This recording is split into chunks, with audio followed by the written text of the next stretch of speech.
السلام عليكم ورحمة الله وبركاته. وأن سلامي دمان أمة الصومالية مركز تاجوكتانين. وعليكم السلام يا سلامة إسلامك والسلام عليكم ورحمة الله وبركاته. ساكو عن ربعنا كهالله قضب متقانا بالشدة أما مجتمع الصوماليات أي ولا حضلين runtii dad badan oo mas'uuliyiin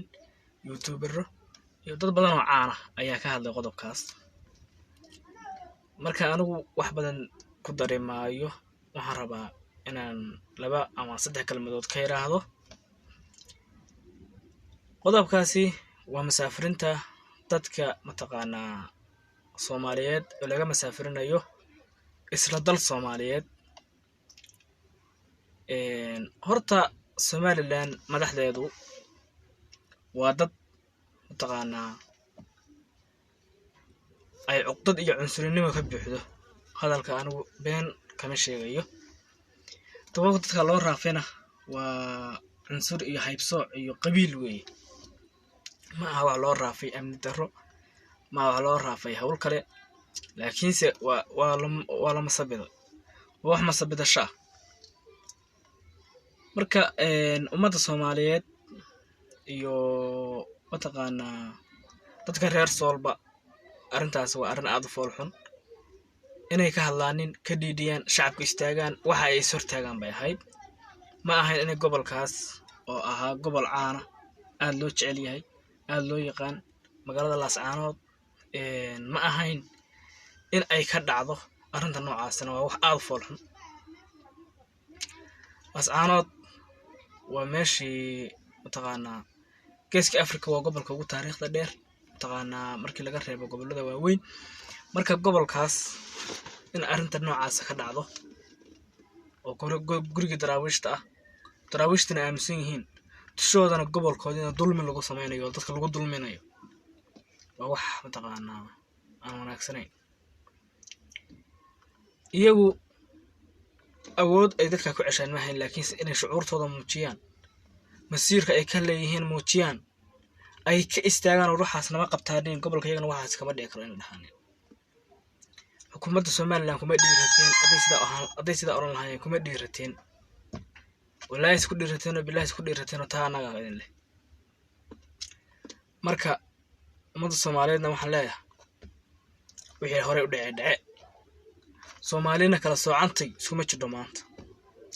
Soomaali iyo SNM baa la noqday SNMna ninkii Soomaali ahaa oo awal cuqdad u hayn ama colaad u hayn maanta u qaado dadkii Soomaaliyeed oo kalena waa isku direen isaaq meel idin geey ogaada dhulbaantii wastanka idin kuna jiraan dulmiga wadaane idin kula ma jiraan dulmigaas idinka oo kaliya ba khaas leh waliba waxa aan filayaa in dadka mataqaanaa Soomaaliyeed oo dhan ay ka caraysay arintaas waana ka caraysay boqolkiiba boqol dadka Soomaaliyeed oo ka caraysay arintan marka anigu waxaan leeyahay isaaq laanow meesha idin geysa la arki doono meesha idin geyso ay idin ka saarto marka reer Koonfur Galbeedna waxaan rabaa laba kalmadood inaan iraahdo reer Koonfur Galbeed waxaan leeyahay horta dalkiina maanta nabad baa ka jira xasilooni baa ka jira ammaan baa ka jira idinka saa u cararaya waxaad ceyrsanay lama yaqaan ganacsi dhulkeena ku sameeysta istajiya meel dega dhulkeena dega bay iyo bakool ma soo dhaafinina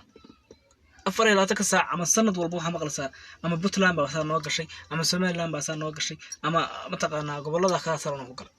warinta maxay bahadilay dad bahadilan maxay ka dhigay waa mataqaanaa meel walba taagan ummadda Soomaaliyeed nin walba deegaankiisa ma dhaafo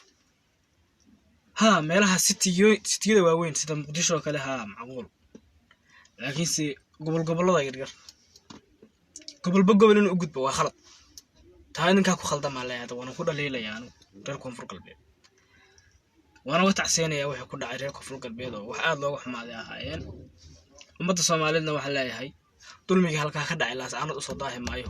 goor u qabtana uu qabanaya